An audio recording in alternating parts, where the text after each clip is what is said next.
মাঠের বাইরে গ্যালারিতে শোনা যাবে তার নাম, মাহমুদুল্লাহ রিয়াদ, যিনি খেলেছেন নীরবের গান। বিদায় বললেই কি সব শেষ হয়?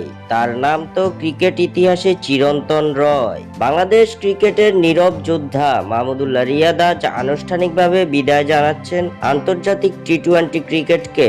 দীর্ঘ 17 বছরের ক্যারিয়ার শেষে ক্রিকেটের ক্ষুদ্রতম ফরম্যাটে নিজের শেষ অধ্যায়টি লিখতে চলেছেন এই অভিজ্ঞ অলরাউন্ডার। 2007 সালে আন্তর্জাতিক ক্রিকেটে আত্মপ্রকাশ করা মাহমুদুল্লাহ ছিলেন বাংলাদেশ ক্রিকেটের অবিচ্ছেদ্য অংশ। টি-20 ফরম্যাটে তিনি খেলেছেন 140টি ম্যাচ, যা তাকে বাংলাদেশের অন্যতম সফল খেলোয়াড় হিসেবে স্থাপন করেছে। ব্যাট হাতে তার সংগ্রহ 2123 রান এবং বল হাতে নিয়েছেন 35টি উইকেট। তার অধিনায়কত্বে বাংলাদেশ জিতেছে বেশ কয়েকটি গুরুত্বপূর্ণ ম্যাচ, যার মধ্যে 2018 সালে নিধাস ট্রফির সেই অবিস্মরণীয় ছক্কা দিয়ে ফাইনালে ওঠার মুহূর্তটি সবার মনে গেঁথে আছে।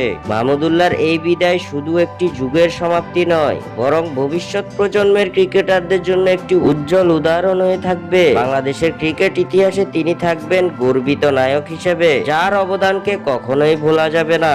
স্বাক্ষর থেকে সাদবিন ইসলাম।